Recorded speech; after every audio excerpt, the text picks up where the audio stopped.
lagu dari puisi Dorothea Rosa Herliani berjudul Sebuah Radio Kumatika. Terima kasih undangan yang sudah hadir.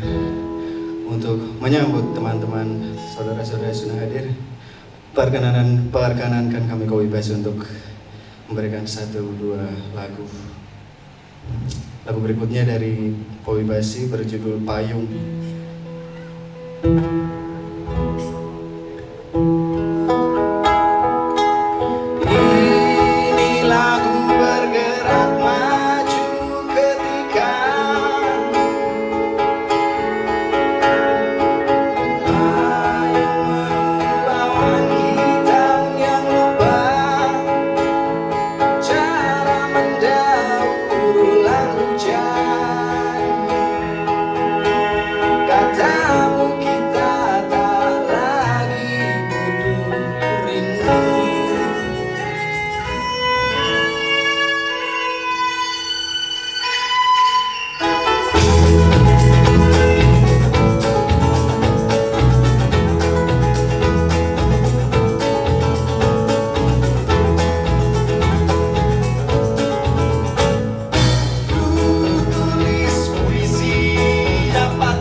Lagu bergerak maju ketika payung menunggu awan hitam yang lupa cara mendaur ulang hujan. Katamu kita tak lagi butuh rindu.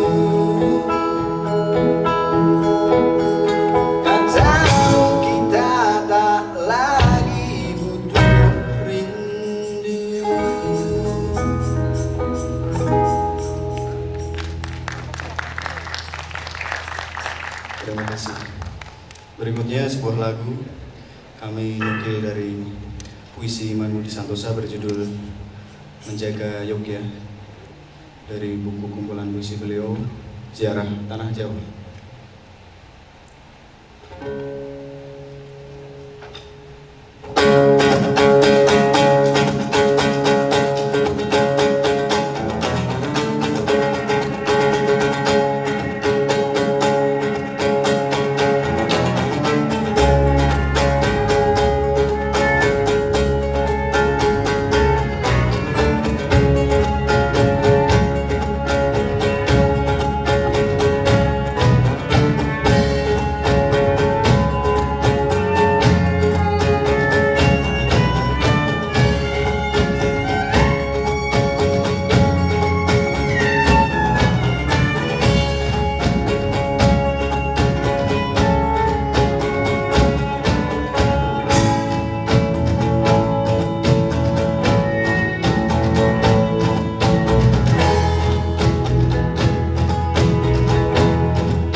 fajar rembulan matahari, biarlah debu menghajar mereka siang malam. Kajian makin sempit, ribuan orang menjerit.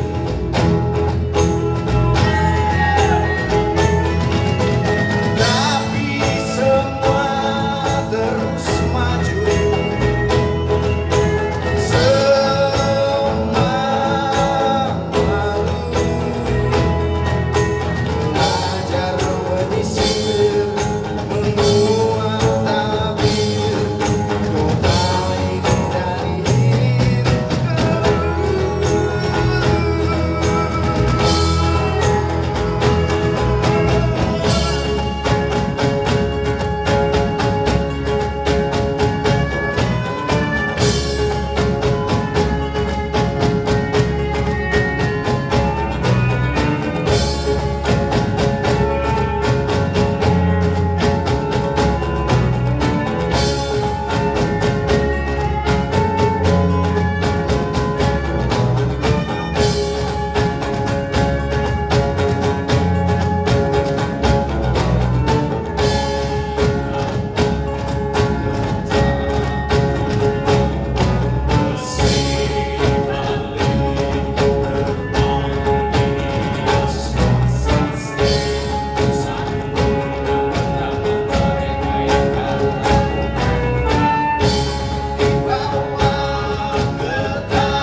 ku sambung nama-nama mereka yang kalah dan mati.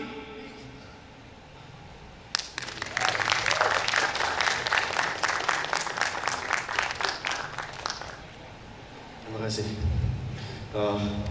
Selanjutnya lagu terakhir sebelum kita masuk ke acara inti. Semoga semua dalam keadaan baik, semoga kita diberi kesehatan. Semoga ini semua menjadi berkah bagi kita semua. Sampai jumpa kembali bersama Kopi Basi.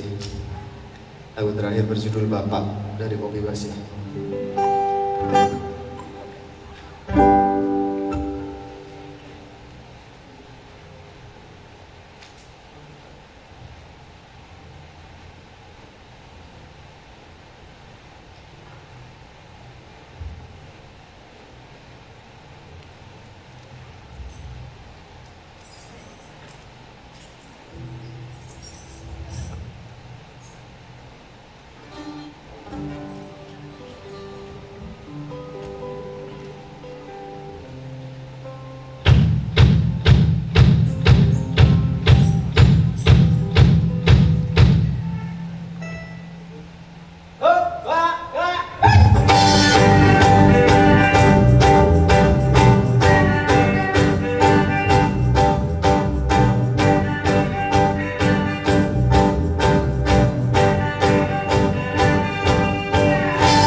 Separuh hidup hanya namaku.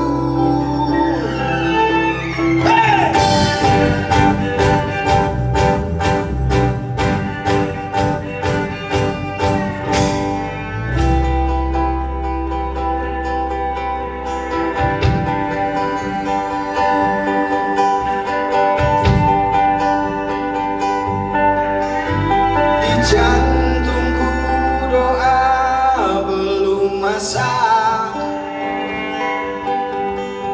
Sepanjang hidup hanya namamu.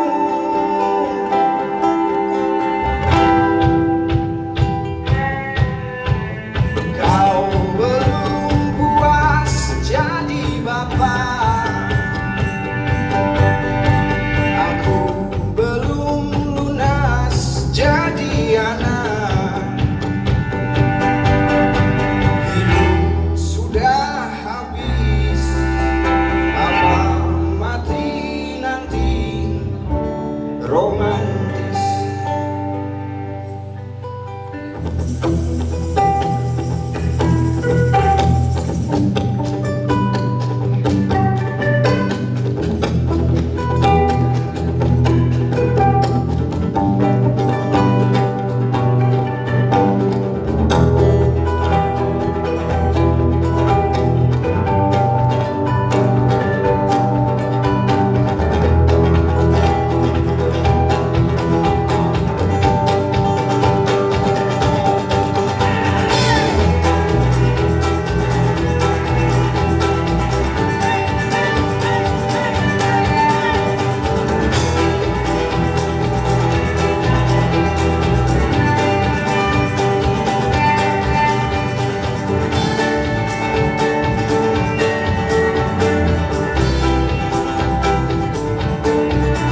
Sadar masing-hati kurang hati-hati, maka kita kembali. Kita belum matang sebelum putuskan, kembali lagi pulang. Sadar masing-hati kurang hati-hati, maka kita kembali. Kita belum matang sebelum putuskan, kembali lagi pulang. Sadar masing-hati kurang hati-hati, maka kita kembali. Kita belum matang sebelum putuskan, kembali lagi pulang. Sadar masing-hati kurang hati-hati, maka kita kembali. Kita belum matang sebelum putuskan, kembali lagi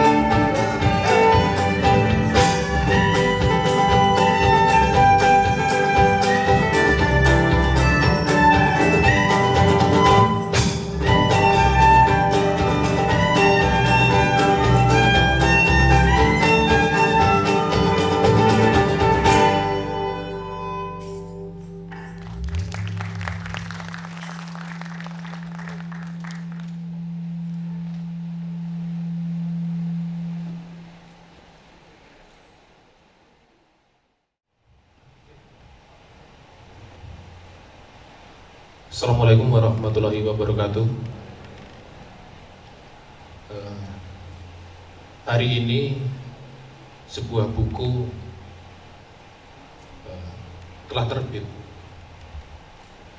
Sebuah buku untuk Mas Budi kita, untuk Mas Iman kita, untuk Pak Iman kita, untuk Romo Iman kita, juga mungkin untuk Mbah Iman kita, Nunggak Semi, Dunia Iman Budi Santosa. Dalam kesempatan kali ini saya mewakili panitia penyusun atau tim penyusun buku ini menyampaikan terima kasih yang sebesar-besarnya, yang setulus-tulusnya kepada Bapak Ibu sekalian yang telah berkenan menyumbangkan tulisan untuk buku ini, menyumbangkan kisah kenangannya, doanya, dan apa saja sehingga buku ini terwujud dan menjadi setebal 510 halaman.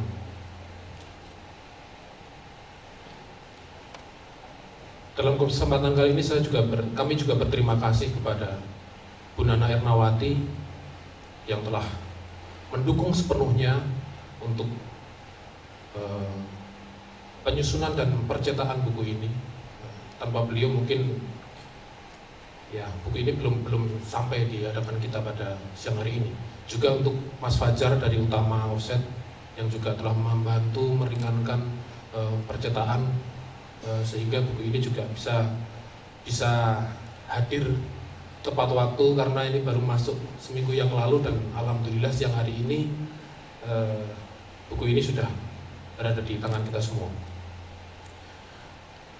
Tentu saja kami juga terima kasih kepada Taman Budaya Yogyakarta yang pada kesempatan siang hari ini memberikan ruang yang nyaman dan segala ukur rampenya untuk kita semua, sehingga acara yang bertepatan dengan hari kelahiran Mas Iman Budi Santoso ini bisa berjalan. Tidak hanya itu, kami juga mohon maaf yang sebesar-besarnya kepada saudara, rekan, teman-teman, atau siapapun yang mencintai Mas Iman Budi Santoso, yang karena keterbatasan kami selaku panitia penyusun buku ini belum bisa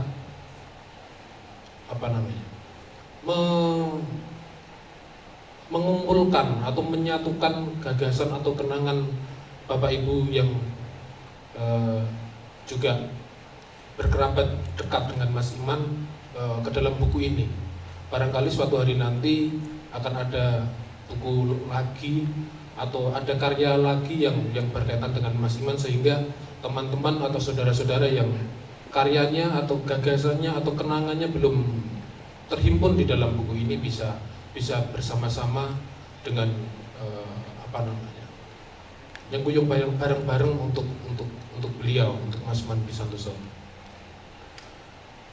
Karena kami dalam penyusunan ini senantiasa berpegang teguh dengan satu ungkapan yang kerap disampaikan oleh Mas Iman, yakni patembayatan, persaudaraan. Jadi di dalam buku ini semoga, meskipun sekali lagi kami mohon maaf belum menghimpun semua atau memang tidak akan mungkin bisa menghimpun semua, setidaknya dari buku ini bisa terbaca atau terlihat bagaimana perwujudan dari patembayatan itu, bahwa Mas Iman bukan hanya milik keluarga, bahwa Mas Iman bukan hanya milik murid-muridnya, Mas Iman bukan hanya milik Persada Study Club, Mas Iman bukan hanya milik Yogyakarta, tapi ternyata Mas Iman milik banyak kalangan, tidak hanya kalangan sastra, ada dari seni rupa, seni pertunjukan, teater, dan banyak lagi yang lainnya. Saya pikir ini akan menjadi satu kebanggaan bagi keluarga, bagi kita semua, bahwa sebagaimana judul buku ini, Mas Iman akan atau telah bahkan nunggak semi di hati kita semua, dan semoga segala yang telah kebaikan yang telah dilakukan oleh beliau di dunia seni dan sastra tentu saja bisa dilanjutkan, bisa kita lanjutkan semangat beliau, terutama sekali untuk patembayatan atau persaudaraan itu. Begitu teman-teman sekalian, terima kasih banyak atas kehadirannya. Sekali lagi kami ucapkan terima kasih yang seterus-terusnya untuk para penulis, dan kami mohon maaf untuk teman-teman yang belum bisa kami himpun karyanya di dalam buku ini. Kami juga mengucapkan terima kasih kepada teman budaya yang telah memberikan tempat. Tentu saja dalam siang hari ini kami ucapkan terima kasih kepada Prof. Suminto Hasayuti yang berkenan hadir. Sehat selalu Prof. Doa dari kami untuk Prof. Minto. Juga untuk Mas Dasta Indriana yang jauh-jauh dari Cimahi Ya, beginilah Jogja Mas. Masih seperti dulu gitu. Juga Mas Pawang ini putra sulung Mas Iman dari Semarang, juga rawuh di hadapan kita, juga hadir di hadapan kita. Tentu saja nanti Mas Pawang Surya Kencana, anak barep, anak sulung dari Mas Iman juga ada hal-hal yang mungkin bisa dibagikan atau diceritakan untuk kita semua. Terima kasih untuk Kopi Basi atas musik puisinya juga nanti Mbak Nora Sadi hari ini. Terima kasih teman-teman, terima kasih matur nuwun. Assalamualaikum warahmatullahi wabarakatuh.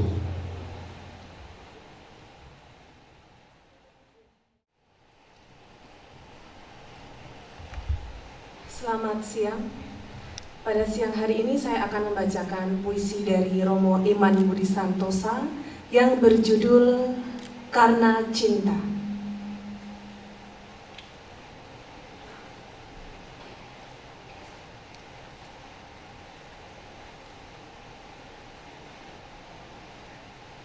Karena Cinta,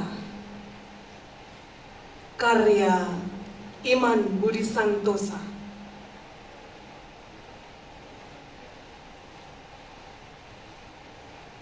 Engkau memanggilku dari tahun-tahun yang aman,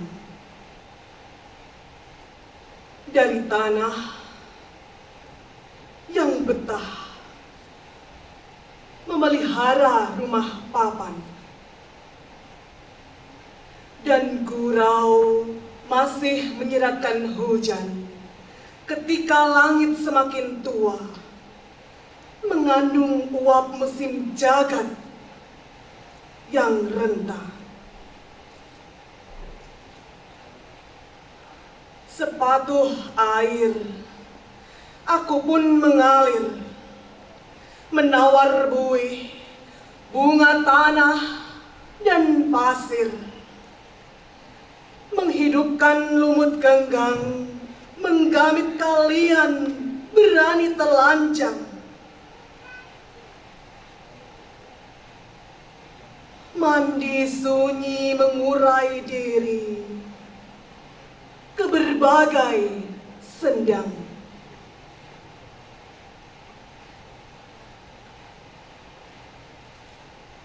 Serupa kayu, aku pun mau buat pagar atau dibakar. Seumpama lagu siap dinyanyikan juga dilupakan. Tidak berisik diputar sekali waktu, setelah bertugas menjaga masa lalu.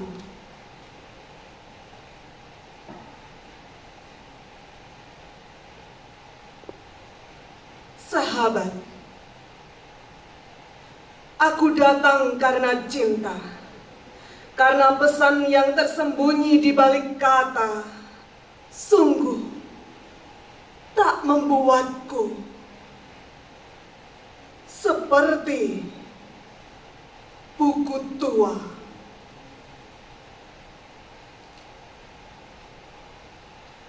(1993). Terima kasih.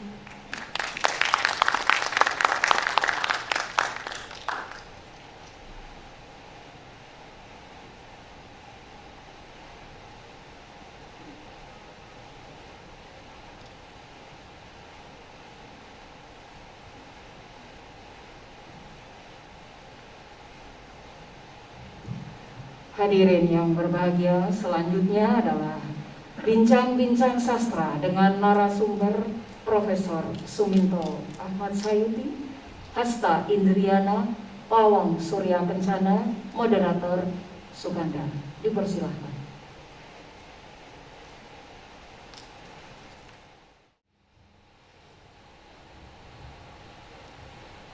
Ya, berbicara Mas Iman, sebenarnya yang hadirin ini yang terutama yang menulis, tetapi mungkin khusus bagi yang barangkali belum terlibat di penulisan ini, karena juga mendapat bukunya, monggo silahkan dibaca. Kalau bahasa Mas Iman mungkin mugi-mugi murakabi, mugi bermanfaat, karena ini benar-benar kerja yang ya mbuh jenenge apa, tapi akhirnya bisa lahir dengan bantuan banyak pihak yang sudah disampaikan oleh Mas Latif. Nunggak semi adalah sebenarnya doa, sebenarnya harapannya, tapi sekaligus juga sebenarnya kami melihat bahwa potret Mas Iman pun adalah nunggak semi. Bagaimana tafsir kami nunggak Mas Iman itu benar-benar mengakar sehingga semi, tukul banyak hal dari pikiran-pikiran beliau. Kita bisa berbicara dengan Mas Iman tentang remi misalkan atau judi, bisa berbicara tentang udud orang Jawa, bisa berbicara tentang bagaimana nun sewu perkembangan prostitusi di sebuah lereng pegunungan. Kita juga bisa berbicara dengan Mas Iman tentang suket godong. Saya sendiri melihat bahwa ya Mas Iman adalah laboratorium manusia penyair yang tidak pernah berhenti meneliti dirinya sendiri. Itu yang saya simpulkan. Sehingga dia 24 jam lebih senantiasa memikirkan apa yang ada di dalam dirinya. Duh. Suatu ketika misalkan ketika kita bertemu melihat kupu-kupu terbang, setom. Kupu-kupu ini saat durunge dadi kupu kan enek entung. Saat durunge entung iki enek ular. Kira-kira ki nyawane ku padha ra ya, jaman dadi ular, jaman dadi entung, terus jaman dadi kupu. Itu pernah dilontarkan. Ning rasa mbok pikir iku mbur pikiranku kok. Senantiasa seperti itu, Mas Iman melontarkan pikiran-pikiran yang datang pada dirinya dan mengajak kita untuk berpikir. Itu kalau dideret banyak sekali dan nanti kita akan memulai perbincangan. Kita pertama tentu kami, teman-teman yang menyusun ini mengucapkan kepada Mas Pawang dan keluarga. Barangkali tidak semua tahu bagaimana sisi-sisi lain Mas Iman Budi Santoso, dan kami bersepakat untuk berterima kasih kepada Mas Pawang dan keluarga dari Mas Iman yang sebagian besar hidupnya justru malah banyak diberikan kepada kami, gitu kan.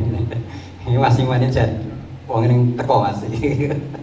Jadi Mas Pawang silakan 10-15 menit untuk berkisah. Monggo Mas. Terima kasih. Assalamualaikum warahmatullahi wabarakatuh. Saya pribadi Pawang Surya Kencana, putra sulung dari Bapak Iman Budi Santoso, mengucapkan terima kasih yang tak terhingga kepada rekan-rekan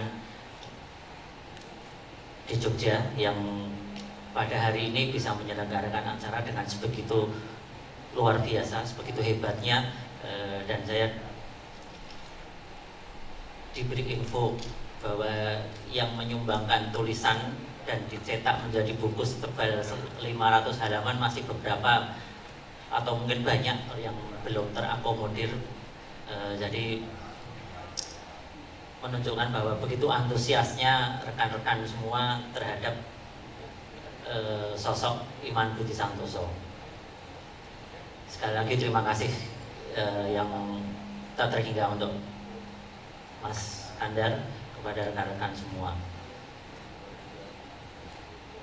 Saya selaku anak dari pihak keluarga tidak terlalu mengenal Bapak dalam hal sastra, dalam hal berbudaya, kebudayaan itu nyaris tidak tahu, bahkan tidak pernah diajak bicara ngobrol masalah sastra, masalah puisi, masalah apapun.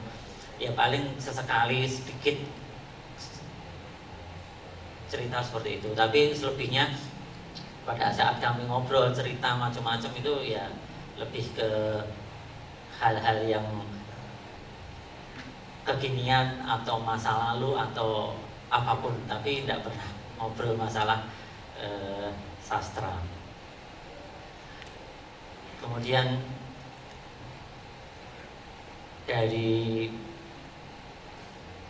geguritan Sesanti Tedak Siti yang berjudul Saka Lawu nganti Medini, nganti Merbabu 1927 nganti 1987. Mungkin itu satu, sekali lagi saya tidak pernah diajak ngobrol tentang ini, cuman menginterpretasikan aja mungkin yang dipikirkan Bapak seperti itu. bermula dari kelahiran Bapak di lereng Gunung Lawu di Magetan sampai mengembara ke Medini, lereng Gunung Ungaran. Lahir saya di Desa Kalipakis, lereng Gunung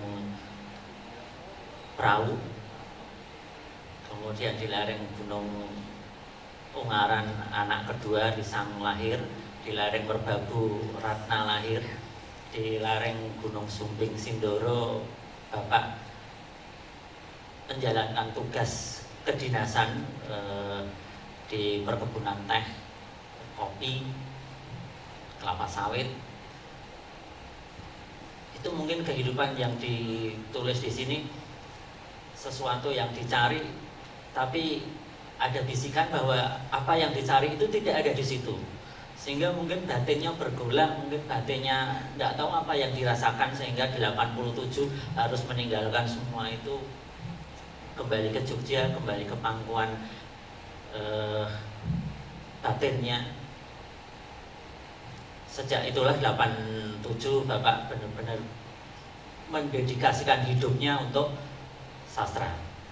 Sampai dengan akhir hayatnya, mungkin rekan-rekan semua yang sudah berinteraksi dengan Bapak, entah itu sebagai murid, entah itu sebagai sahabat, entah itu sebagai guru, entah sebagai apapun itu, dan apa yang dilakukan Bapak itu benar-benar fokus 100% diberikan untuk sastra, untuk kemaslahatan sastra, dan semoga itu menjadi amal jariahnya Bapak yang dijalankan selama itu.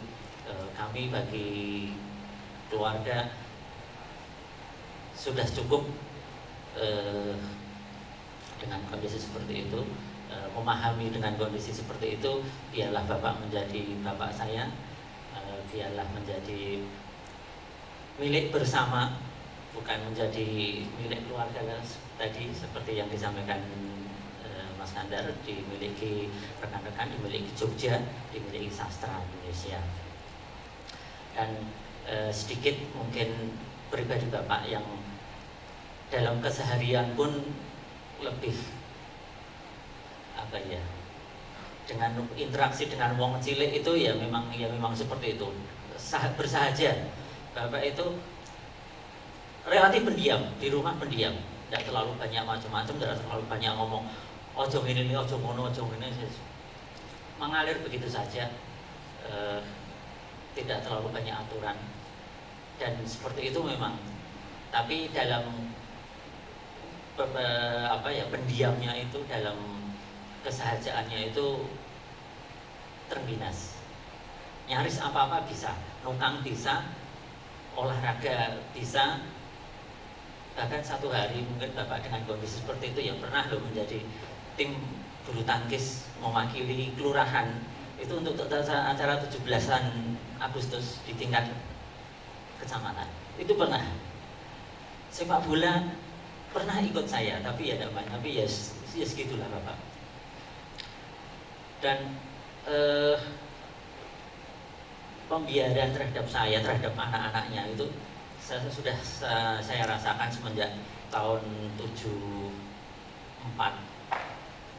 Itu kami masih tinggal di Desa Medini, di perkebunan teh Medini, tahun 73 sampai 75. Kemarin ada acara nyatus dino di Desa Babatan, di Desa Medini, cukup banyak dihadiri. Mas Kandar juga hadir. Satu tokoh sahabat Bapak yang masih sugeng sampai dengan hari ini, Pak Amin, umur 74 tahun, banyak menceritakan tentang Bapak. Dan ya itu mungkin kesengajaan atau entah pembiaran, entah ya itulah Bapak. Tahun segitu ya mungkin kalau sekarang udah paham, permainan flying fox yang safety-nya begitu diperhatikan luar biasa. Tahun 74 itu di perkebunan teh ada satu sling, itu fungsinya untuk membawa hasil petik teh dari ujung bukit, di atas bukit, diluncurkan ke arah pabrik. dan tahun segitu cuman keranjang aja saya dicemplung gitu, untuk meluncur 1 kiloan mungkin ada, kira-kira mungkin 1 kilometer ada dicul biasa, nggak ada rasa khawatir anakku piye, engko piye, neng kono sing namani sapa, engko piye, nggak ada tuh. Beda mungkin kalau dengan saudara-saudara sekalian sekarang, mungkin anaknya lari-lari, ojo, jangan gitu nak, jangan gitu mas, nanti jatuh. Nggak ngerti bapak seperti itu. Ya dan begitulah bapak. Satu cerita mungkin yang saya juga, ya guyu kemeklen, ya itulah mungkin saya juga seperti itu. Satu hari masih di rumah Ngisor Sawu, cerita, mohon maaf, PKI tahun zaman Muso pergolakan itu cerita niki aslinya ning nggone Gorang Gareng, ning nggone pabrik gula Gorang Gareng. Ada satu rumah, satu ruang yang pembantiannya di situ dan itu ditutup untuk umum, tapi bapak pernah mlebu itu tadi saksi sejarah. Dan setelah cerita itu aku jadi kelingan, ya aku ya guyu kemeklen ning saat cerita akeh awak. Iya Pak, aku zaman itu kan SMP, nyolong tebu le. Lah kok sakit Pak, ayo nyolong tebu, cah cilik biasa lah nyolong tebu. Ya kok konangan sindri lah, kurang ajar kalau sindri. Sampai sekolah Magetan di gua melaku tekan Gorang Gareng. Bayang no, kowe numpak mobil Gorang Gareng Magetane adohe sepiro. Aku direret-eret sampai tekan Gorang Gareng. Lah kok apa sih bapak wis sebulan sindri tebu kuwi bojone garwane kuwi guruku bahasa guru matematika le. Mati aku kudu piye iki kok nek sampai ketemu sampai konangan tekan omah kok sang simbah wis mesti entek ajur entek amek wis aku mesti ditukari simbah. Tak batin-batin ya bapak ya kurang ajar juga ya, ternyata ya mungkin nuruni lah Mas. Sebagai anak desa mungkin sesuatu buah-buahan di desa, di kampung, nek rak nyolong itu kita ora legi, Mas. Tapi nek dikeki ora legi, tapi nek nyolong rasanya legi. Dan bapak melakukan juga seperti itu. Ya, anak-anak mungkin lah, benar-benar anak-anak yang jauh dari kesan eksklusif, jauh dari kesan mewah. Bahkan di tahun segitu bapak bisa belajar di SD, di SR mungkin. Pada saat itu, pada tahun itu mungkin juga tidak semua orang bisa menikmati belajar. Bapak sudah menikmati belajar, tapi dalam kesederhanaan, ya itulah Iman Budi Santoso. Sampai dengan akhir hayatnya, ya itulah Iman Budi Santoso yang bisa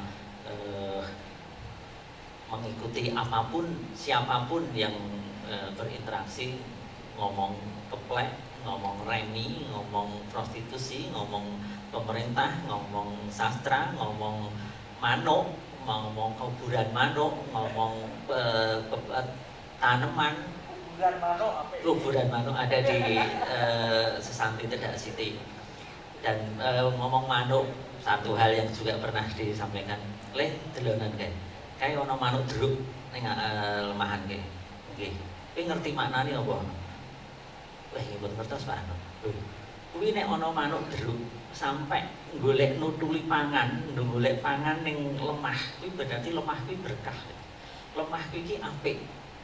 Tapi nek jeruk ora gelem medun kuwi berarti lemah ki biasa-biasa wae. Oh, nggih. Ya itulah Bapak. Mini ensiklopedia mungkin ya. Opo-opo iso. Itulah mungkin yang perlu yang bisa saya sampaikan dengan keterbatasan waktu. Sekali lagi saya terima kasih, mengucapkan terima kasih yang tak terhingga semua atas semuanya, atas doa-doanya, atas apresiasi karya-karyanya. Semoga apa yang dilakukan Bapak bisa menjadi jariahnya di alam kubur. Amin. Terima kasih. Wassalamualaikum warahmatullahi wabarakatuh. Waalaikumsalam. Terima kasih Mas Pawang Surya Kendang. Jadi Mas Iman itu juga kalau memberi nama anak-anaknya itu ada sejarahnya Mas. Pasti Mas Pawang juga sudah tahu kenapa dikasih nama Pawang Surya Kencana itu waktu di Jawa Barat Mas Iman. Ya itu soal. Kemudian Trisang, kemudian Mbak Ratna. Mau tak cerita nih Mbak.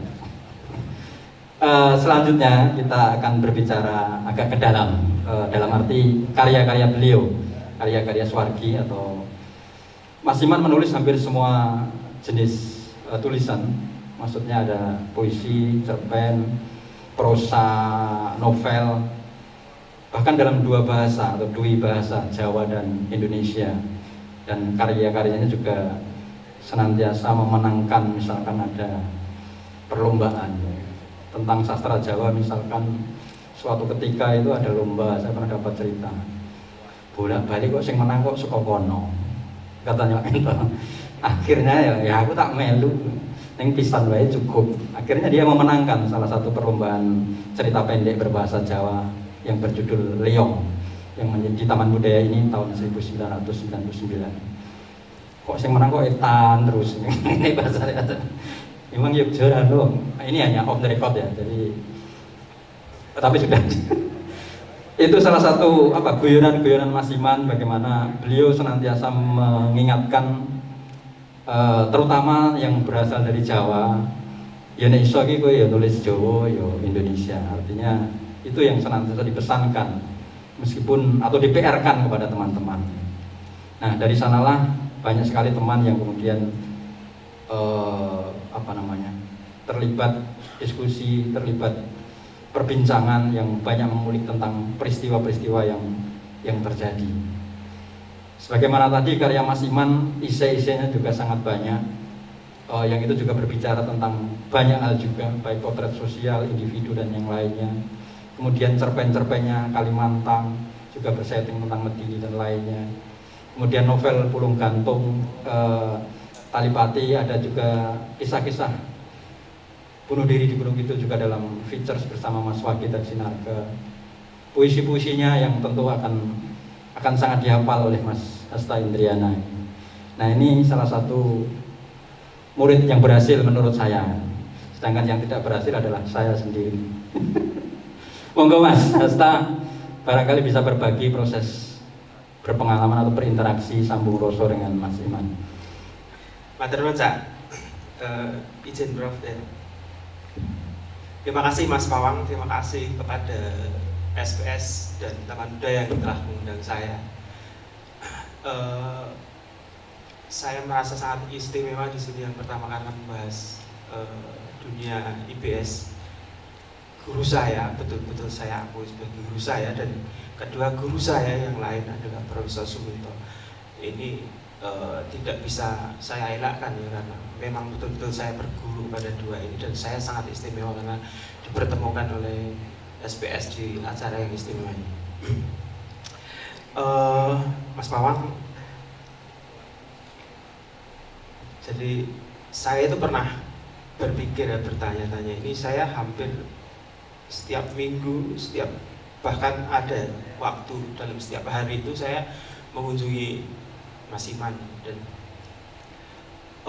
sampai malam, sampai larut, bahkan sampai subuh gitu, dan itu hanya untuk ngobrol ngalor itu sebetulnya ya.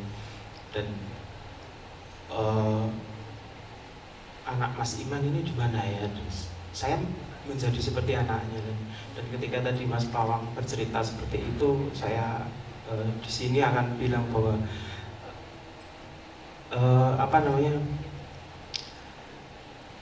Mas Pawang sudah mengikhlaskan bahwa Mas Iman ya, Pak Iman Budi Santoso ini diikhlaskan menjadi bapaknya siapapun ya, masuk saya, dan saya baru ngeh ini tadi ya. Semoga amalnya selalu mengalir begitu. Amin. Suatu hari IPS itu kan kalau minta dipanggil, saya itu diminta memanggil beliau itu dengan IPS. Kowe neng di IPS neng Dipo misalnya gitu. Langsung begitu, bukan Mas atau yang lain atau Bapak itu. Padahal nun sewu sebetulnya saya itu lebih pas jadi anaknya, bukan berarti saya ingin kurang subusito, tidak ya. Dan obrolan saya biasanya lebih banyak dengan bahasa Jawa ngoko ya. P masing-masing dan lain sebagainya gitu. Jarang sekali kalau saya pakai bahasa kromo itu beliau malah bilang gini koyo karo sepo wae gitu.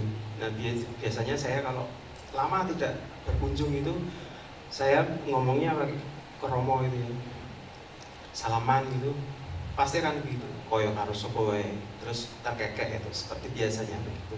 Nah suatu hari saya di SMS IPS ning Dipo kowe Selora misalnya gitu, saya datang kemudian diajak ngobrol banyak hal ya. Waktu itu ada banyak sekali ya, misalnya memikirkan bagaimana di Jogja ini banyak sekali sastrawan, terutama yang muda ya, itu dari Madura, dan setelah saya telisik itu banyak sekali nama-nama teman-teman Madura ini yang bukan nama aslinya, misalnya Edi Hayu Benu gitu. Ternyata ini Mas Edi yang punya Diva Press. Kemudian Mawaedi Dimas, ternyata Mawaedi Sugianto gitu. Dan lain sebagainya. Ini banyak sekali gitu. Tapi memikirkan itu, ada apa ya dengan ini sastra Madura, kemudian dikumpulkan, dipikirkan sampai begitu. Saya diminta untuk ini. Pikiran-pikiran beliau ini mengumpulkan banyak hal. Ini tidak hanya sebatas mengumpulkan saja, tapi mengapa kita bisa bersatu di sini, dan semangat Patembayatan itu memang betul-betul dilakukan di situ. Sampai kalau saya memikirkan lebih dalam, karena yang dipikirkan Mas Iman itu dia hanya sastra Madura, tapi ada Mandar, ada Sunda, ada macam-macam itu. Oh, ini pendidikan multikultural ini sudah berlangsung dalam diri Mas Iman, dan ini tidak hanya wacana semata ya, tapi memang benar-benar dilakukan. Seperti teks-teksnya Mas Iman itu, apa yang dipikirkan dan dilakukan itu ya seperti ada yang dalam teks itu. Kalau misalnya ada penyair yang ngomong tentang kemiskinan gitu, tapi ternyata dalam kesehariannya hidupnya mewah atau tidak ada sama sekali yang namanya empati terhadap itu bukan dunia Imam Budi Santoso. Saya pernah diundang satu LSM untuk memikirkan bagaimana program pengentasan kemiskinan ini dilakukan, dan ini cukup besar ya fundingnya. Diundang di satu hotel bintang 5, ada bir, ada macam-macam, itu semuanya mewah, dan yang dibahas itu kemiskinan. Saya udah berpikir-pikir, kalau saya seperti ini ya akan bertolak belakang dengan apa yang saya setiap waktu itu saya pelajari dengan IPS. Kemudian saya loncat, saya nggak jadi ikut bergabung dengan itu karena teringat dengan apa ideologinya IPS itu, kamu harus menulis yang kecil-kecil, menulis orang-orang kecil, dekatilah, kemudian amatilah sampai kamu tahu betul saripatinya itu seperti apa gitu. Nah, ini IPS sampai seperti itu ya. Jadi kalau dulu saya waktu awal-awal mendatangi IPS itu untuk bisa menulis puisi yang indah ya, tentang bulan, rembulan, atau air yang jatuh, atau senja yang datang gitu, dengan bahasa-bahasa yang diindah-indahkan, IPS akan menghindari itu ya. Dan saya bisa mengerti, bisa memahami, dan bisa mengamalkan itu karena saking intensnya dengan IPS ini. Bagaimana kemudian beliau ini benar-benar mengajak saya jalan-jalan dengan motor Yamaha 70 yang ada tulisannya Torodase atau Jet Colette atau Alfa ya Mas Awang ya. Jadi ganti-ganti ya, di setiap tempat itu ganti-ganti, dan saya selalu diajak ke angkringan, makan soto di mana itu, atau sekedar melihat pedagang-pedagang itu. Hanya begitu, pelajarannya begitu, bukan belajar rima itu apa gitu. Saya tidak pernah belajar menulis struktur, itu tidak pernah sama sekali. Jadi lebih banyak kepada kedalaman dan kedetailan.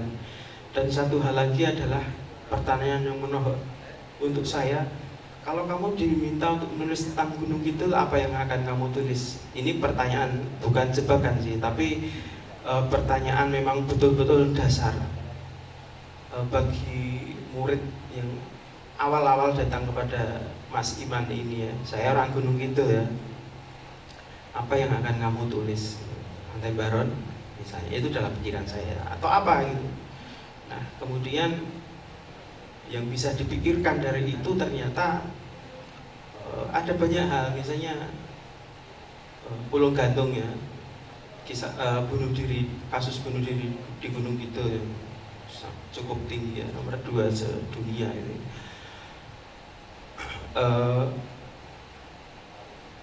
Tentang kisah-kisah pemburu belalang yang dilakukan oleh anak-anak di banyak kecamatan ya, di Palian, di Panggang, di Rongkop, dimanapun itu begitu. Ini IBS menulis tentang itu, dan bagaimana pengamatan observasi ini dilakukan betul-betul intens oleh beliau.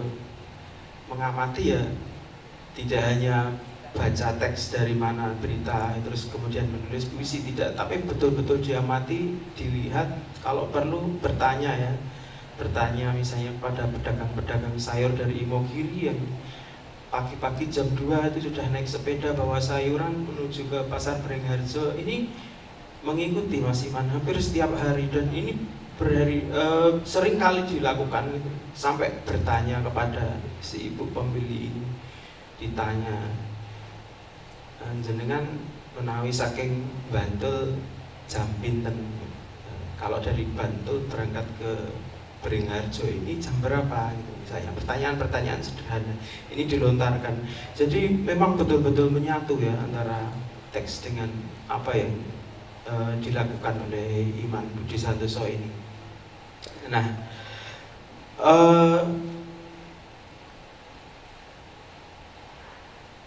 saking intensnya ya, saking seringnya, dan saya itu sampai sekarang masih apa namanya, kalau disuruh bercerita tentang IBS ini malah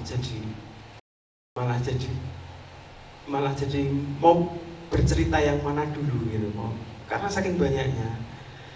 Nah, yang jelas Mas Iman ini sudah memberikan kepada saya pelajaran, dan pelajaran itu saya amalkan sampai sekarang, baik di penulisan maupun di luar penulisan, baik pada bagaimana saya harus memikirkan hal-hal yang menjadi masalah dalam keseharian atau saya atau orang di sekitar saya dan seterusnya begitu. Nah, sebagai guru ya, saya menganggapnya begitu. Beliau ini tidak ceramah, tidak ngasih tidak ngasih materi begitu, tapi lebih banyak bertanya ya, lebih banyak bertanya. Pertanyaan-pertanyaan itu macam-macam, misalnya kenapa suara kereta itu terdengar gitu. Saya menjawab dengan berbagai teori, ternyata salah. Jawabannya cuma sederhana, karena kenapa Mas gitu? Ya karena kamu punya telinga gitu. Nah ya seperti itu ya. Itu guyonan tapi juga kenapa telingamu 2 mulutmu 1? Karena kamu itu sebetulnya harus banyak mendengar daripada berbicara misalnya. Dan berkembang ke yang lain. Musik itu adalah konsumsi hati, bukan konsumsi telinga. Dan seterusnya itu dipikirkan. Ada banyak sekali ya hal-hal yang sepele-sepele begitu ya. Itu pelajaran kedalaman, kedetailan, kemudian perspektif ya, bagaimana saya ketika diminta menulis tentang Gunung Kidul itu sudut pandang saya yang saya ambil itu yang mana gitu. Ini Mas Iman memberikan jalan ya. Diberikan jalan, tapi jalan itu tidak dengan cara ceramah, tapi saya sendiri yang menemukan dengan cara beliau ini bertanya. Jadi kalau dalam pendidikan ini metode kooperatif ya, atau inquiry ya, bagaimana pertanyaan-pertanyaan dari beliau itu diberikan kepada saya secara terus-menerus untuk saya bisa tahu masalahnya, tahu bagaimana mendekatinya, bahkan mungkin tahu solusinya misalnya begitu. Nah ini saya lama-lama tidak memandang IBS ini sebagai guru dalam tanda petik ya, karena komunikasi dua arah ini terbangun mulai dari awal sampai terakhir beliau ini beberapa hari menjelang meninggal telepon saya menyatakan bahwa beliau aman saja gitu. Aman itu artinya sehat ya, aman. IBS aman gitu. Itu cukup situ dan saya lega itu. Bahkan hanya satu SMS dan ini hari ulang tahun ya. Setiap hari ulang tahun saya belum pernah satu kali pun mengucapkan ulang tahun kepada IBS, belum pernah satu pun. Saya hanya bertanya IBS aman gitu, tanda tanya, cuman gitu aja. Jawabannya cuman aman. Udah tidak banyak cerita. Setelah itu apa itu? Kalau beliau pengen cerita ya paling IBS yang tipe selora gitu. Misalnya cuman gitu terus kemudian saya ketipu ke Sorsawu gitu, dan seterusnya. Saya menulis poin-poin banyak sekali ya, tapi kalau saya breakdown nanti jadi panjang sekali dan barangkali ini bisa menjadi buku yang nanti mungkin saya tulis sendiri tentang Iman Budi Santoso, mungkin seperti itu ya. Barangkali ada kekurangan itu, saya mohon maaf, ada kesalahan gitu. Nanti akan dilengkapi oleh Profesor Suminto Asayuti yang sangat paham betul dengan Mas Iman Budi Santoso ini. Oke, terima kasih Cak Kandar ya. Matur nuwun Mas Asta Indriana. Pak Minto, saya teringat satu ketika kemarin melihat Mas Iman gitu, saya teringat satu kata Ki Hajar Dewantoro yang pernah mengungkapkan bahwa lawan sastro mesti mulya, dengan bersastra menemukan kemuliaan. Saya kadang-kadang berpikir, merenungkan apa jangan-jangan itu yang dilakukan oleh Mas Iman dengan dalam tanda kutip meninggalkan Mas Pawang dan kemudian begitu total, begitu utuhnya menjegur di dunia sastra dan mendedikasikan hidupnya, memberikan seluruh hidupnya pada sastra dalam hal ini ilmu laku dan sebagainya. Nah, yang kemudian menjadi pertanyaan adalah Mas Iman sudah tidak ada dalam arti physically, dalam arti ketika dolan ke Sorsawu misalnya nggak ada. Beberapa teman mempertanyakan, kayak Mas Waki, Mas, aku neng Yogyo meh nggone sopo. Ada pertanyaan-pertanyaan sederhana dari beberapa teman. Kalau bahasanya Mas Wintolo Ahmad, paranporonya itu sudah salah satu paranporo kita hilang, Pak Minto. Nah, mungkin Pak Minto punya pandangan, mungkin teman-teman komunitas atau teman-teman muda yang juga ditemani Pak Minto, ditemani Mas Iman, Mas Hasta dan lainnya. Kira-kira adakah tawaran-tawaran kemungkinan untuk menemukan formulasi berikutnya terkait dengan atmosfer ekosistem sastra setelah salah satu juru kunci sastra kita situ ya. Monggo Pak Minto.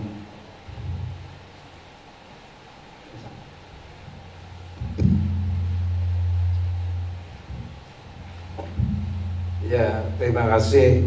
Yang pertama saya minta maaf karena saya masih belum lancar berbicara setelah saya itu sakit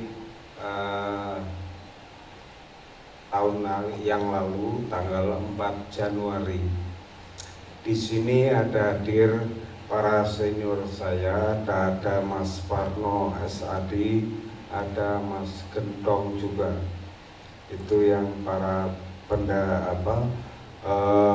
prekursor saya yang sebaya dengan Mas Iman almarhum. Jadi saya ingin ngomong pelan-pelan daripada saya keceletot ki bahasa Indonesianya apa? Yo keceletot takono Mas Iman. Keceletot yo keceletot. Itu salah satu ciri Mas Iman. Saya ingin bercerita mulai dari kenapa MH Ainun Najib itu sampai sekian tahun, berpuluh tahun tidak pernah mau menerima anugerah sastra dari Dinas Kebudayaan. Itu yang pertama. Saya adalah salah satu tim juri di Dinas Kebudayaan yang suatu ketika juri yang satunya adalah Mas Iman. Lalu saya memimpin rapat di Dinas Kebudayaan dan Mas Iman saya keluarkan. Lalu Mas Iman kaget, loh aku yo melu dadi juri ora, kowe saiki metuwa ora dadi juri. Beliau kebingungan. Lalu saya bilang kepada teman-teman di dinas, tolong carikan satu juri lagi untuk menggantikan Mas IPS. Baru digantikan. Nah, pada saat itu rapat berikutnya saya bilang, sudah saatnya Mas Iman itu diberi anugerah seni oleh Dinas Kebudayaan. Dan setelah itu baru MH mau. Itu realitas objektif yang ada di Dinas Kebudayaan DIY. Karena saya bertahun-tahun jadi juri di sana. Sekarang saja saya sudah mulai dilupakan. Ora apa-apa nyatane loro kok ya. Itu contoh yang pertama. Tadi Mas Pawang menceritakan masalah manuk. Terus Hamdi Salat bicara kuburan manuk. Itu betul-betul terjadi ketika almarhum Linus Suryadi itu masih punya Vespa bosok itu loh. Dari lungsurane Mas Darmanto Yatman gara-gara pengakuan pariem itu laku di Sinar Harapan. Lalu Vespa bututnya Mas Darmanto Yatman dilego sama Linus, sak duwene Linus Suryadi. Lalu dengan Vespa itu Linus boncengke Mas Iman sampai di Mantingan. Hanya untuk apa? Cari kutub. Nah, itu yang milih ke Mas IPS itu. Karena apa? Karena yang tahu titik ane manuk kutub sing apik kuwi Mas Iman. Lalu Mas Iman ngomong sama saya, karena beliau itu seringkali ada di rumah saya di Pakem sana. Nah, takon karo aku, kutut sing digoleki Linus ki sakjane sing piye? Takon sama saya, Linus itu cari kutut yang bulu yang matanya itu matanya itu tidak ada putihnya. Itu namanya Wisnu Mangenu atau Wisnu Manitis. Kita diskusi dengan Mas Iman itu. Akhirnya itu dikiranya Mas Iman itu Linus itu main-main, ternyata gara-gara punya Vespa lungsurane Mas Darmanto, Mas Iman diboncengnya tekan Mantingan kae sehingga pemberhentian beberapa kendaraan yang ke Jawa Timur itu, dan dapat itu Wisnu Manitis itu. Lalu diskusinya panjang lebar, hampir setengah bulan sekali dengan saya di Pakem sana. Nah, kemudian Linus berangkat ke Iowa mengikuti International Writing Program di Iowa. pulang lalu menunjukkan naskah puisinya kepada saya dan Mas Iman. Judulnya Perkutut Manggung. Jarak jauh dalam desah, aku tempuh belum sudah. Itu bait pertamanya Perkutut Manggung. Panjang itu sampai perkutut manggung di longgangan, gaglak gudeg alangkah gatal. Itu kerinduan Lilinus pada Jogja yang kemudian kita diskusikan dengan Mas Iman waktu itu. Lalu jadi diskusi panjang lebar itu persoalan perkutut itu. Jadi kalau saya membaca puisi Mas Iman sejak awal sampai akhir hayatnya, itu ternyata dia itu punya prototipe yang memang dimulai dari lirik-lirik individual yang diakhiri dengan lirik-lirik sosial.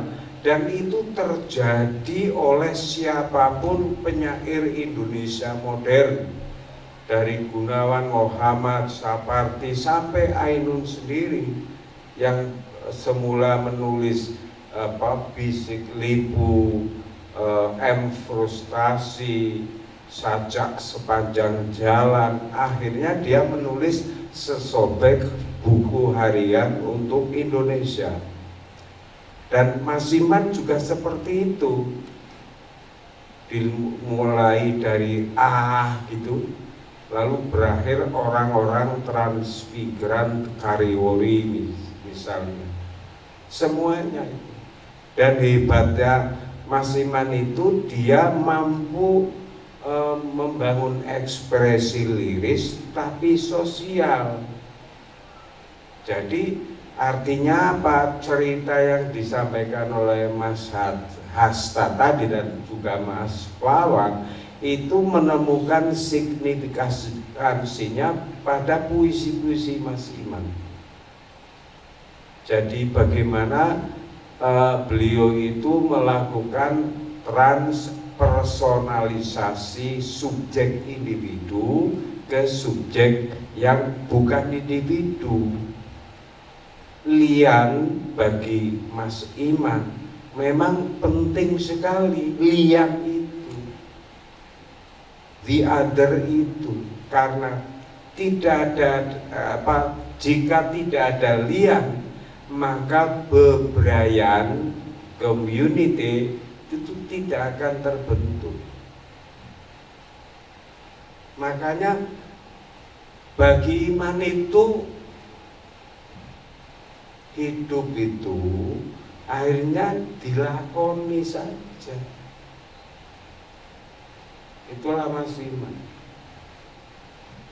Kalau dia ditanya kira-kira, jawabannya kan seperti ini, Mas, omahmu neng endi? Dia pasti akan menjawab.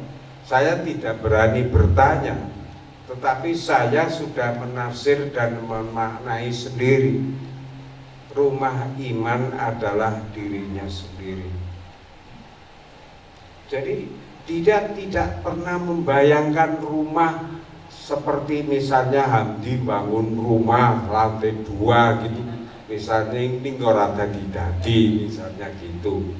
Misalnya saya membangun pendopo sampai belasan tahun juga tidak jadi-jadi. Iman sudah punya rumah dalam dirinya sendiri. Makanya ketika dia menulis pengantar untuk puisi saya yang diterbitan oleh Yayasan untuk Indonesia dulu, itu dia menceritakan Hasta yang ketika jadi mahasiswa di UNJ itu selalu saledek itu. Lalu dia, Mas Hasta ini lapornya kepada dosen luar biasanya UNY, yaitu Iman Budi Santoso itu.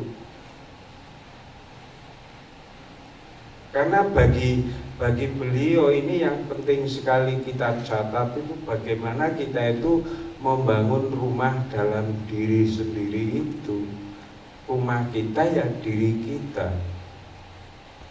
Kalau kita telisik semua karya Mas Iman, termasuk yang memenangkan lomba di dinas, karena saya ketua Dewan Juri, ya, Pulung Gantung Tali Pati, itu juga seperti itu.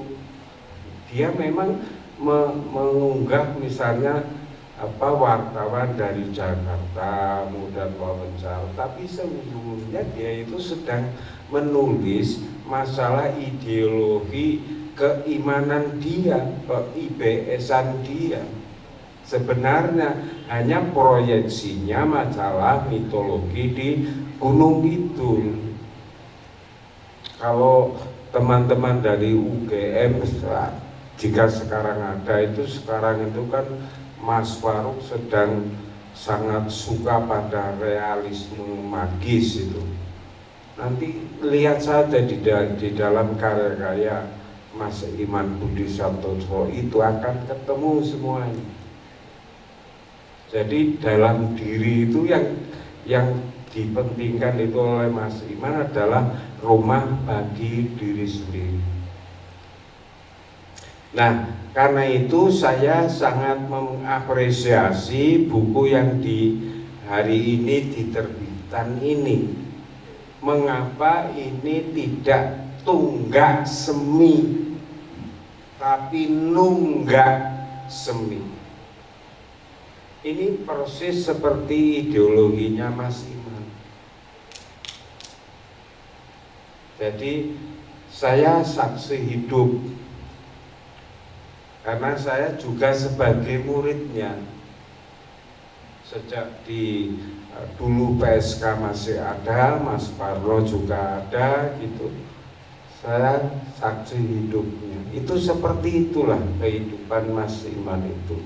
Bahwa ada rumbe-rumbe kebudayaan yang misalnya kami bersama-sama biasa tidur di tempatnya Mas Hamdi ketika Mas Hamdi masih mahasiswa di teater Sunan Kalijogo bersama almarhum Alwi, ada Matori Elwa, almarhum Oto Sukatno. Kami bertiga yang biasanya ada datang di sana, saya, Faruk dan Mas Iman. Tetapi yang tidur di sana betul-betul itu Mas Iman. Jadi rumah dia itu dimanapun.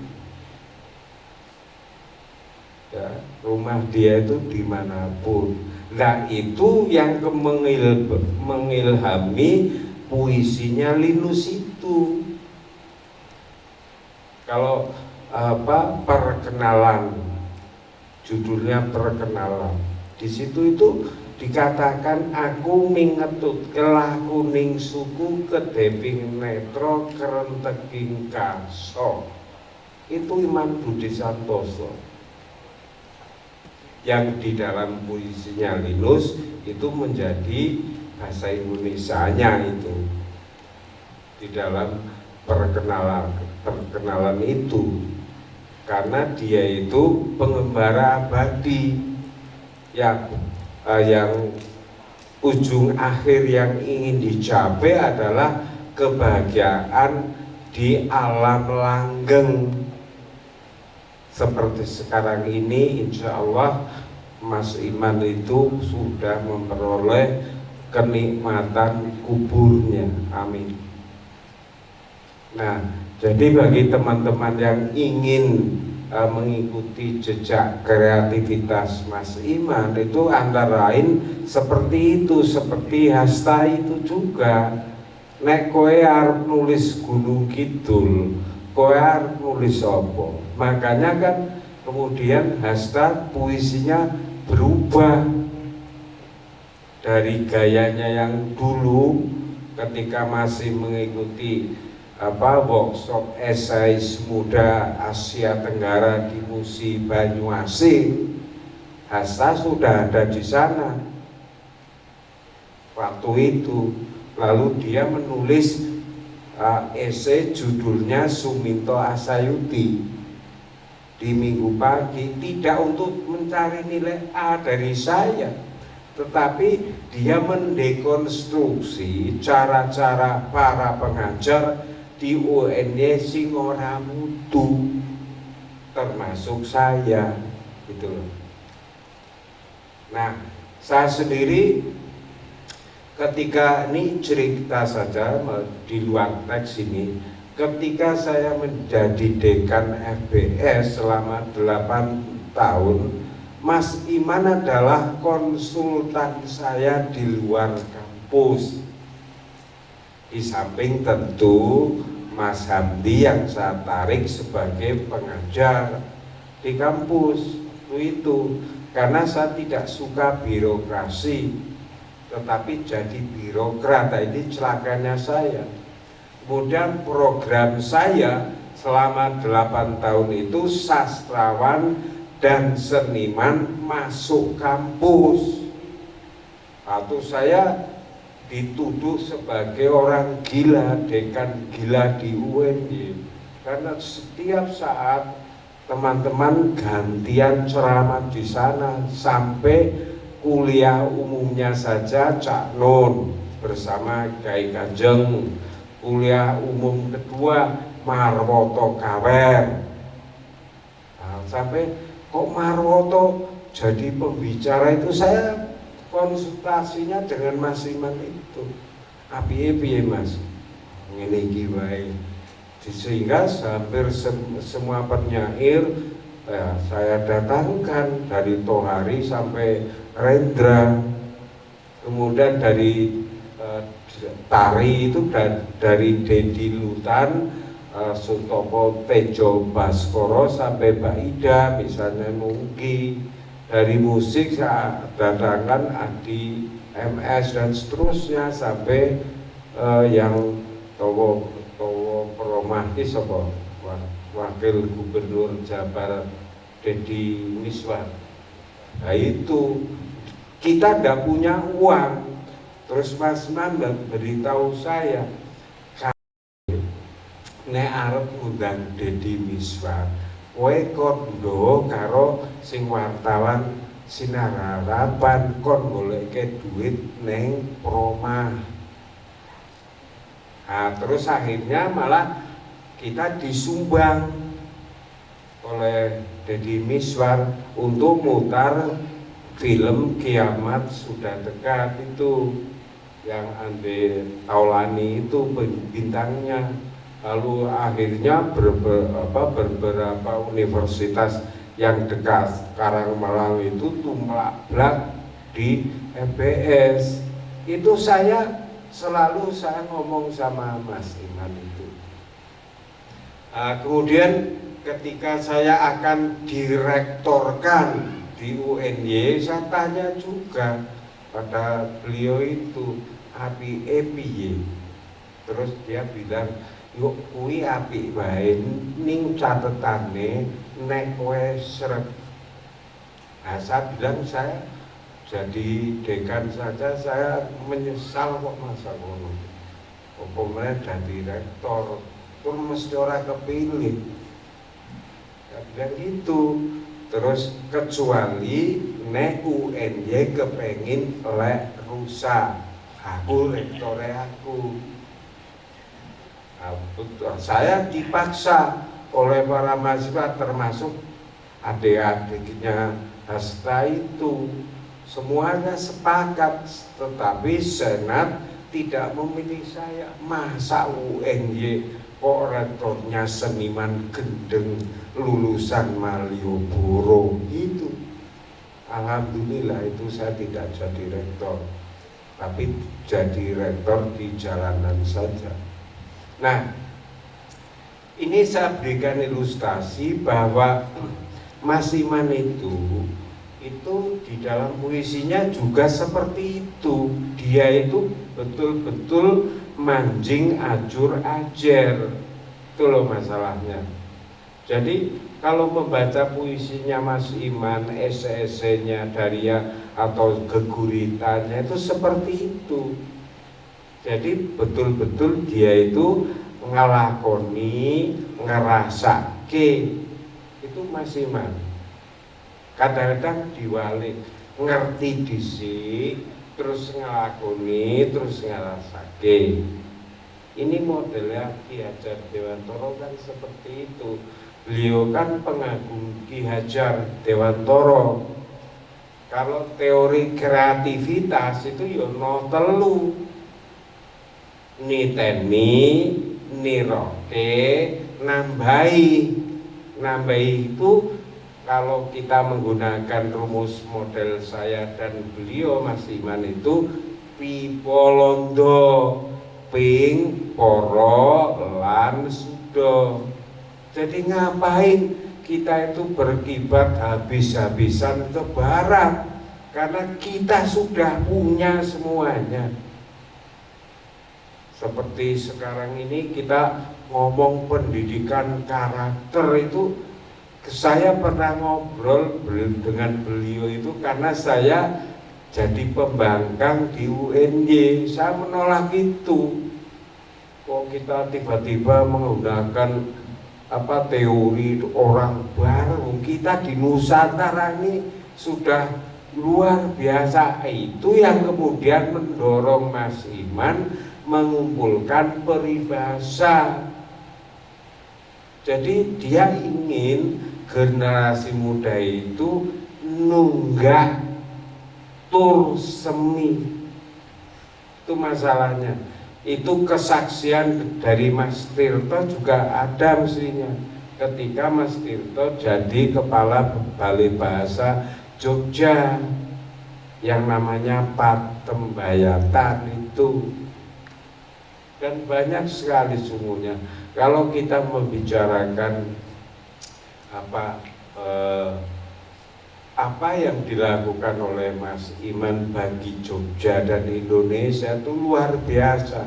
Karena itu tentu saja saya agak marah terus terang saja ketika Pak Sapardi dipundhut, kemudian AY Prosidi, kemudian Gori, kemudian ketika HISKI, Himpunan Sarjana Ilmu Sastra seluruh Indonesia, mereka selalu mengadakan kiriman bunga.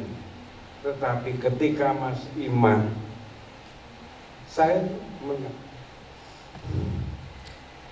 karena saya itu penasehat HISKI Pusat bersama Profesor Riris Sarumpait.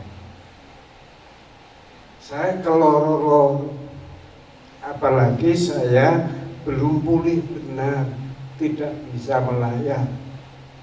Kok yang namanya Profesor Suwardi itu, maksudnya Suwardi, tak takai age maksudnya Ahmad.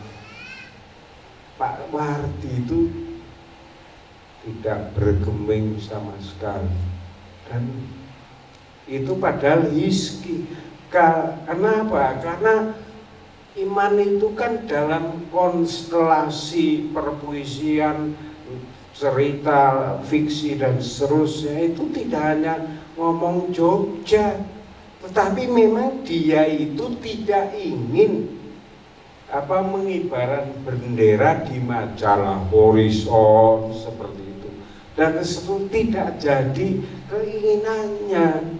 Ya memang 1-2 dimuat zaman benderanya Horizon, persis seperti Umbulan Paranggi sebagai gurunya Iman.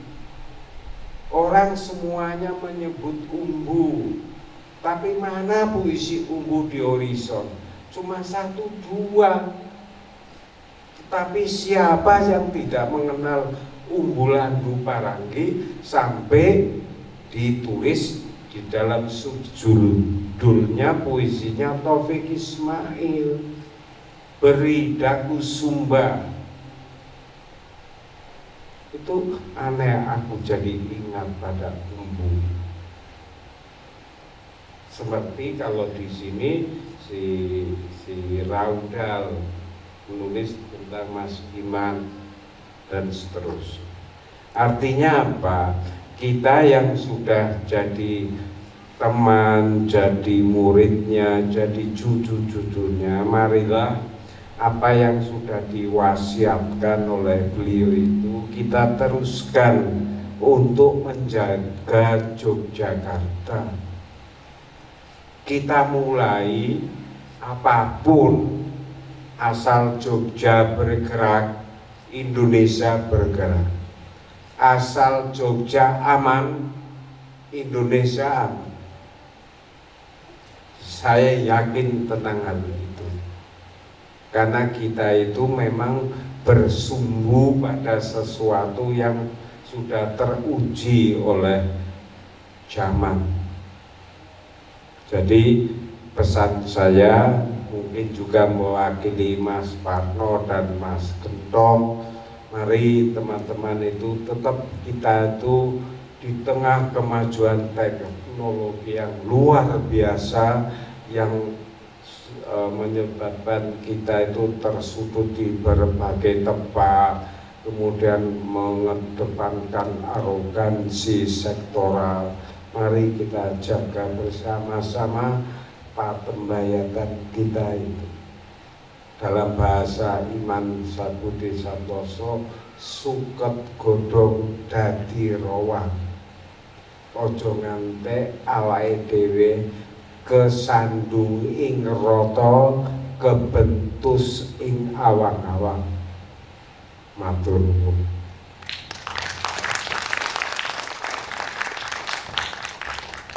Iya, matur nuwun Pak Minto. Ada sekitar 15 menit, barangkali mungkin dua penanya.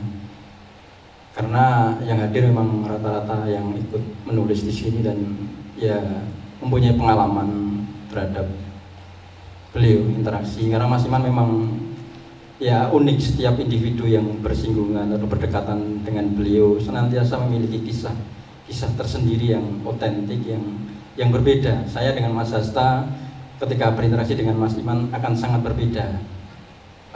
Obrolannya ataupun yang lainnya sama dengan yang lain. Itulah yang bagi saya Mas Iman itu seperti ya hutan lindung bagi saya. Di sana kita bisa ngomong tentang humus dan sebagainya, tapi juga bisa ngomong tentang wit nogosari dan sebagainya.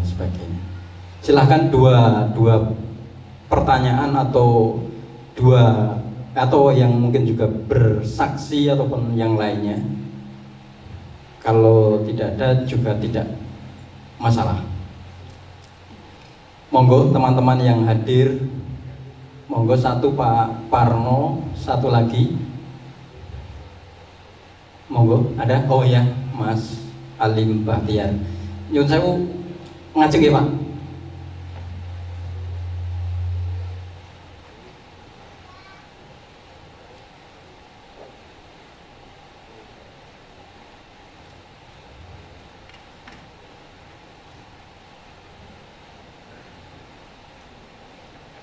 Assalamualaikum warahmatullahi wabarakatuh. Mohon izin Pak Profesor. Terima kasih tadi paling tidak menyebut nama saya 3 kali dan saya merasa berbahagia, tetapi saya tidak dalam posisi seperti Mas Iman Budi Santoso atau Umbulan Parangi. Tadi saya bisikan sama Mas Pawang, dari 6 pendiri atau deklarator Persada Studi Klub itu insya Allah yang masih sugeng saya, insya Allah. Jadi mohon doanya nanti supaya tetap sehat.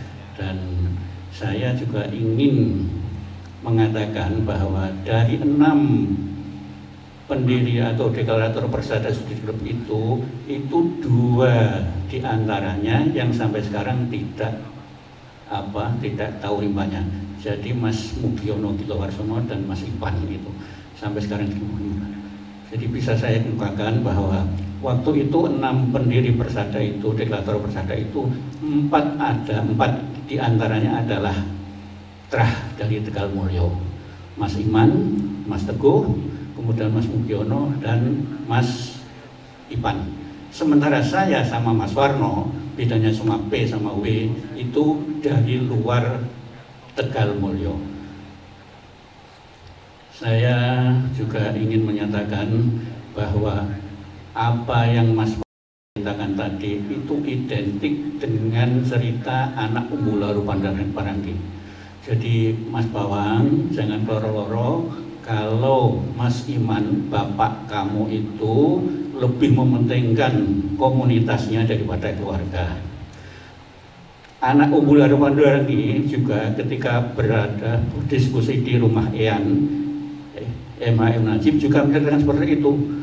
Paling-paling selama hidupnya dia ketemu Umbularu Paranggi itu cuma beberapa jam. Saya kira lebih berbahagia Mas Pawang yang lebih banyak berinteraksi dengan bapaknya, biarpun bapaknya itu tadi banyak pendiam, tidak pernah mengarahkan anaknya seperti ini, seperti ini, seperti ini. Jadi seperti anak saya juga Mas Pawang, anak saya 4, tidak satu pun yang juga seperti saya. Edo-edo nulis puisi, edo-edo nulis cerpen, tidak ada.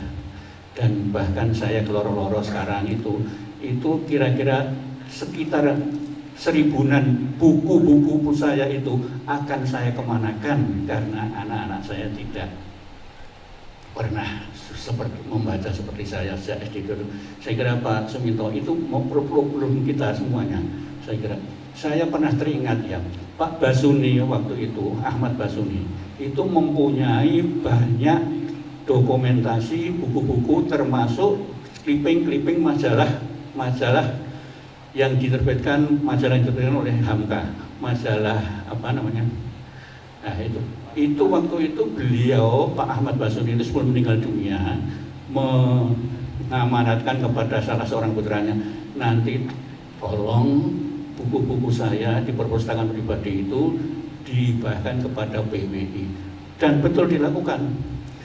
Tapi kemudian PWI tidak ngupoyo, tidak mementri buku-buku itu, janahnya tersebar sampai sekarang tidak kemana-mana.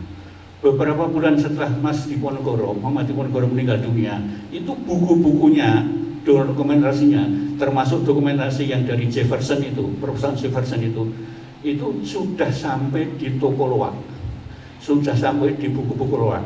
Saya juga pernah, Umbularu Paranggi pun juga pernah meloakan, entah itu dicolong orang lain atau siapa itu, tapi salah satu buku kumpulan puisi Akhiril Anwar itu sampai di loak saya, dan saya beli karena saya ingin tanda tangan otentik Umbularu Paranggi dalam buku itu. Itulah barangkali yang bisa saya sampaikan. Jadi Mas Pawang, tolong ikhlaskan ayahanda seperti anak Umbularu Paranggi juga mengikhlaskan ayahnya untuk menjadi manusia publik. Terima kasih. Wassalamualaikum warahmatullahi wabarakatuh.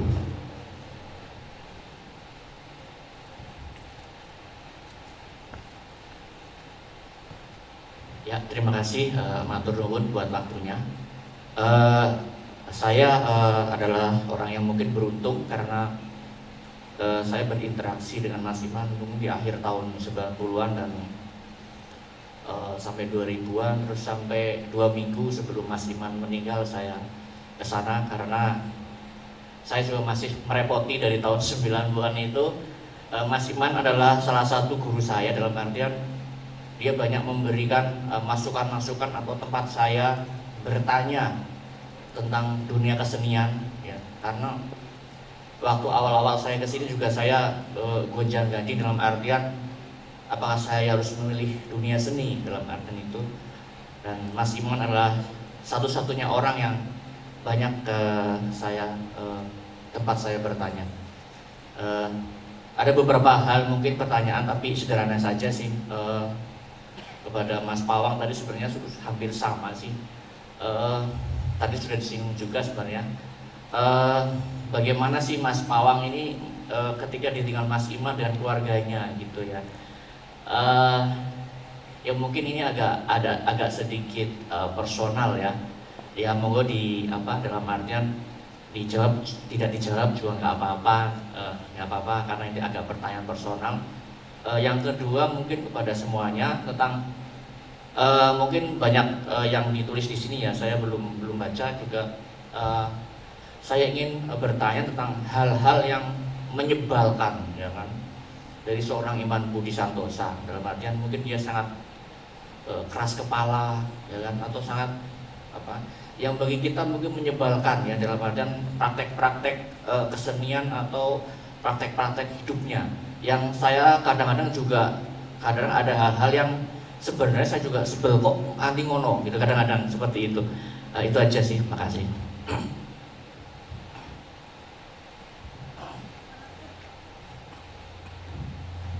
Ya mungkin Mas Pawang bisa langsung nanti ditutup Mas Hasta dan Pak Minto. Ya, terima kasih.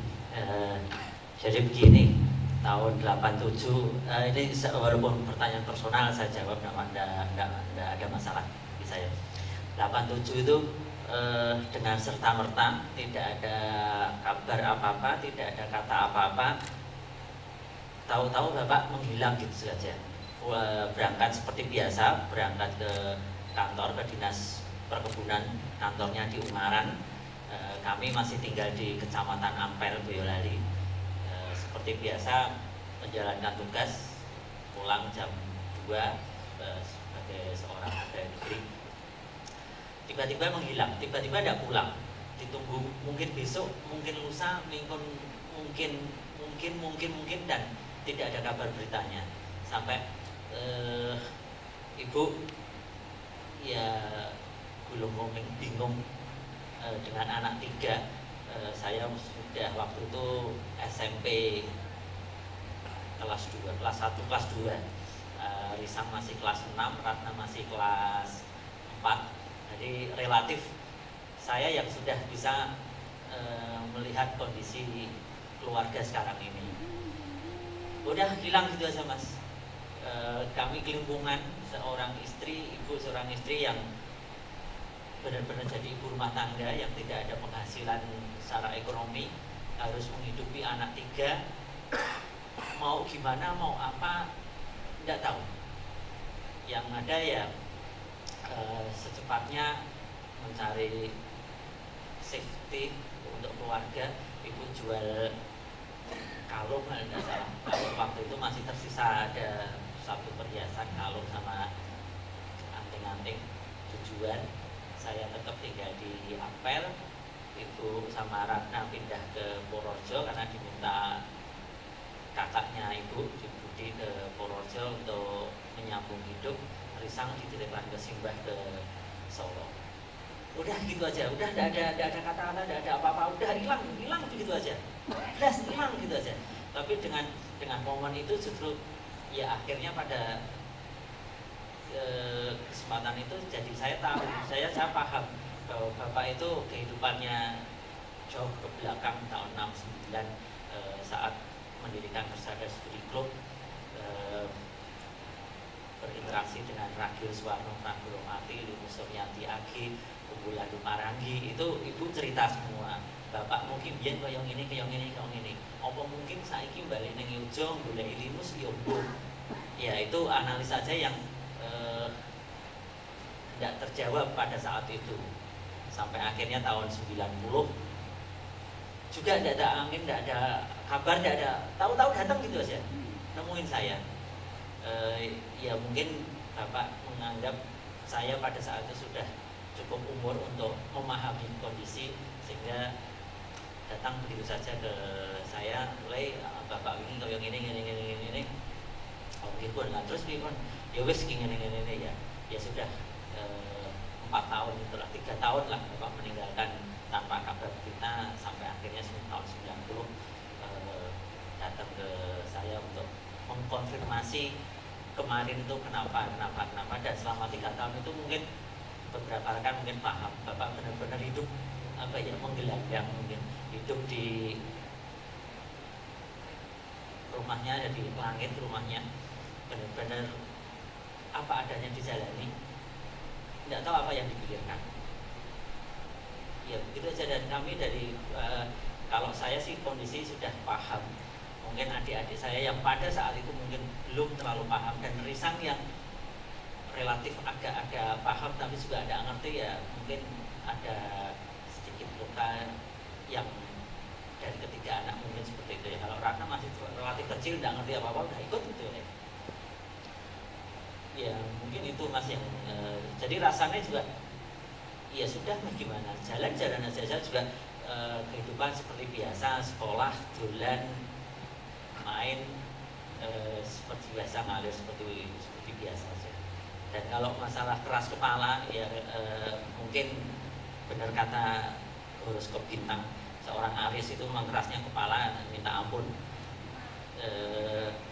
Ibu saya juga Aries, keras kepalanya juga seperti itu, dan nuruni ke saya juga Aries juga, dari serumah ada 3 Aries. Ya nggak ngerti kalau ketemu bareng bertiga berantemnya kayak apa juga nggak tahu, tapi Bapak dalam kondisi ini relatif lebih bisa mengerem, lebih bisa melihat kondisi, tidak mengikuti alur. Kalau ibu, waduh ampun, mati guys. Jadi itu mungkin masih yang bisa saya sampaikan kisah keluarga kami. Demikian, terima kasih. Ya. Mungkin disambung Mas Sastra, karena juga singkat mungkin apa ataupun message pesan atau catatan lain. Yang menyebalkan banyak banget ya, dan ini menjengkelkan bagi saya, tapi tidak akan saya ceritakan di sini karena itu sangat personal bagi saya ya, berkaitan dengan banyak hal. Dan saya pernah diceritai Profesor Suminto tentang tabiat Iman Budi Santoso ini, yang saya alami juga ternyata.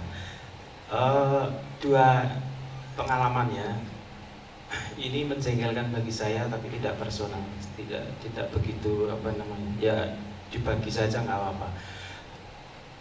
Suatu hari saya diundang, disuruh datang ke Bajiro ya, IBS neng Bajiro gitu, terus SMS gitu, oke siap, saya ke Bajiro. Ternyata cuman mau dihitung wetonnya, diramal gitu.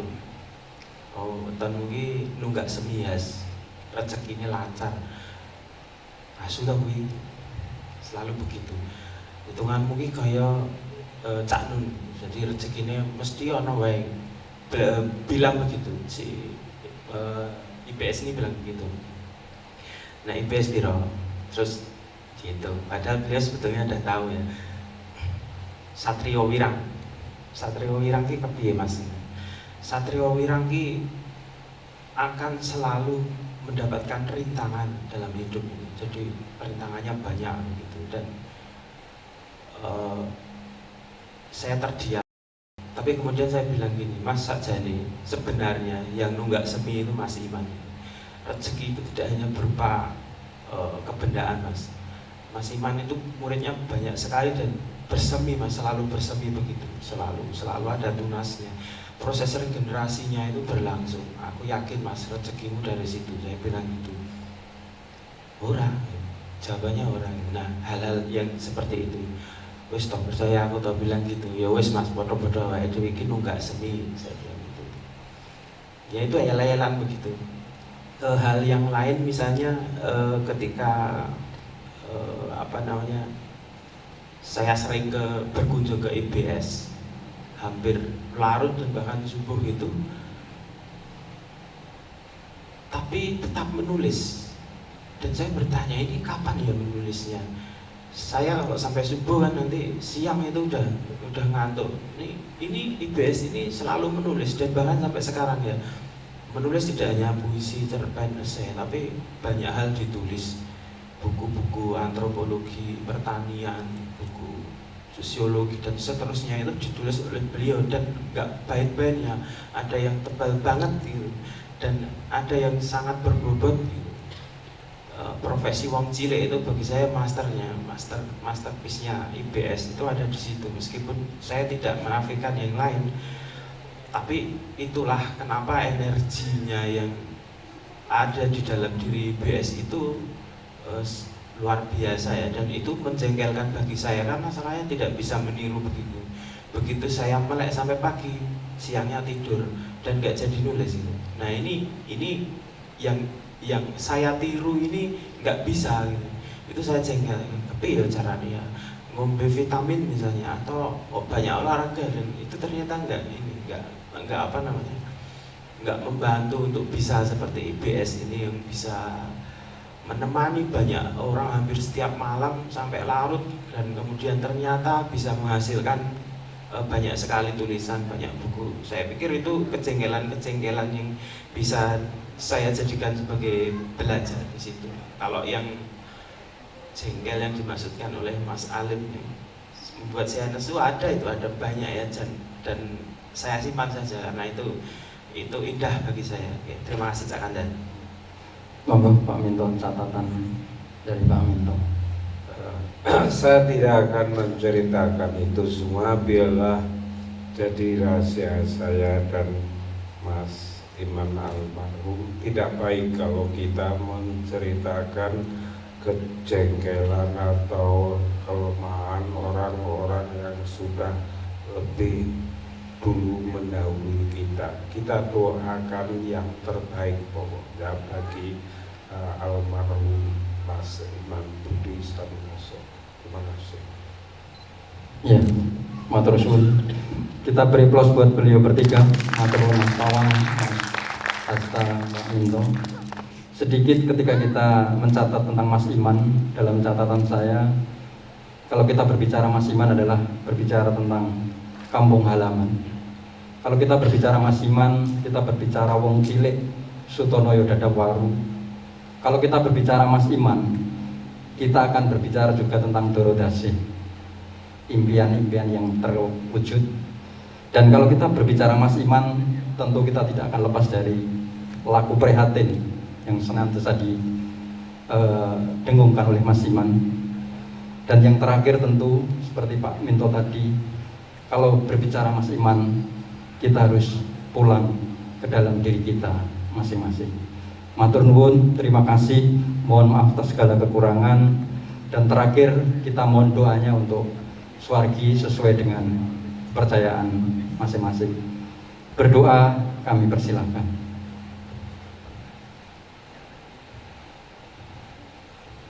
Amin, amin. Matur nuwun sedaya semuanya. Sampai jumpa lagi di Bincang-Bincang Sastra edisi ke-177. Terima kasih kepada Taman Budaya, kepada teman-teman juga, teman-teman yang ikut hadir di media daring, di YouTube-nya SBS Yogyakarta dan yang lainnya. Matur nuwun, mohon maaf karena keterbatasan ruang dan waktu. Sekian, Assalamualaikum warahmatullahi wabarakatuh. Ndherekaken pundhut.